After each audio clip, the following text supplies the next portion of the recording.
Bonjour! Het is half april en de bouw staat er eigenlijk nog zo bij als dat we in de winterslaap zijn gegaan met de verbouwing. Dat was 5 oktober.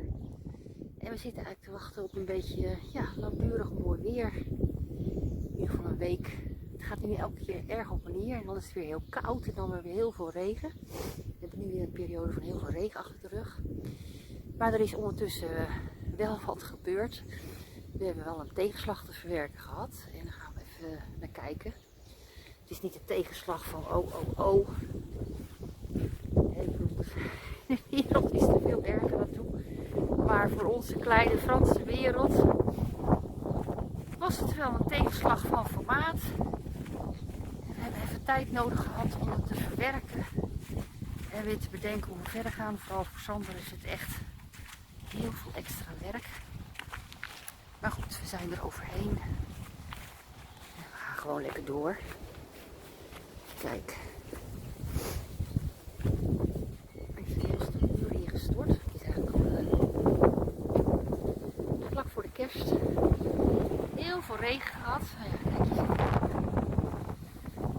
Er is heel veel regen in de muren. En daarna begon het heel hard, heel snel te vriezen. En toen is de muur gebarsten. Kijk. Zo zitten die Franse muren in elkaar. Je hebt eigenlijk 2 muren die gemetseld worden met leem. En daartussen wordt gewoon heel veel puin gestort. Kijk, dat puin ligt nu allemaal hier. Dat is uitgekomen. Ja, het zeil is hier nou ook helemaal kapot. Vorig jaar was er al een flinke hagelbui overheen geweest. Toen zagen we al van nou, dat is een einde oefening. Maar ja, we dachten van we gaan gewoon door met het dak van het huis. En dan gaan we daarna dit wel opknappen. Aan deze kant van het dak, aan deze kant van de schuur en aan de andere kant is het gewoon, het was het dak al heel slecht voordat we het kochten. Er zaten hier ook heel veel duiven die het dak nog slechter maken. We hadden ook al reparaties aan het dak gezien. En toen hadden we nog het plan natuurlijk in het begin, weet je wat, we gaan leien verkopen en dan kopen we daar dakpannen voor. Maar ja, zo werkt dat dus niet hier in Frankrijk. Die leien die krijg je aan de straatstenen niet kwijt. In ieder geval niet als particulier. Maar ja, toen hadden we al een aardig stuk eraf gehaald. Dus nu, wat is nu het plan? Nou, Sander is hier pilaren aan het maken om de balken te ondersteunen. Die staan trouwens ook op andere balken. Dus op zich valt het, we dachten eerst van oh shit, nou stort de schuur in. Maar daartussen dus eerst die balken op verstevigen. En daartussen gewoon weer metselen. En aan de binnenkant heeft Sander ook al, dat heeft hij gelijk gedaan. Toen het gebeurd was.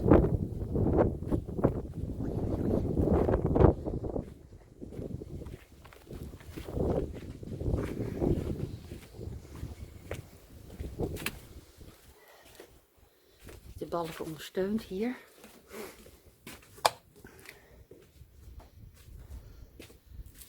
Daar ook. Ja, het regent natuurlijk aardig in. We hadden het er al boven een zeil gespannen, zodat het water vooral hier terecht zou komen.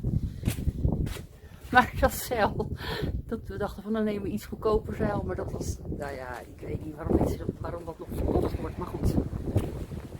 We hebben ervan geleerd. Hè? Je moet niet vertrouwen wat op het etiket staat, dus je kan alleen maar door ervaring wijzer worden. Nou, ons plan is nu om dan op het dak waar het zeil ligt, wat er nog voor nodig is, om daar bitumen op te leggen. Dus elke keer een stukje laten dichtmaken. Ondertussen moeten we ook wel door met het dak van het huis. Want ja, dat is ook nu een beetje provisorisch dichtgemaakt. En daar is ook een groot deel zeil met daaronder OSB-platen. En als de regen opkomt, wordt het natuurlijk ook nat. Ik ben ondertussen weer fliepjes aan het opruimen overal natuurlijk. Om het allemaal een beetje schoon te houden hier.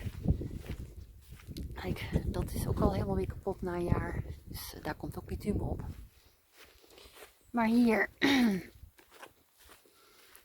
bij ons huis, toekomstig huis. Nou, het bitumen wat erop zit is hartstikke goed gehouden. Het is hartstikke waterdicht in de schuur daaronder. Maar hier hebben we dus zit isolatie voor een deel en OSB er al op.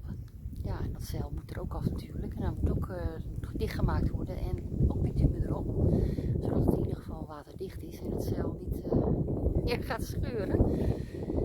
Ja, heel veel mensen die zeggen dan van ja, waarom ga je niet in een ga je geen tiny house bouwen? Of maak je niet een huis in de schuur? Huisje in de schuur?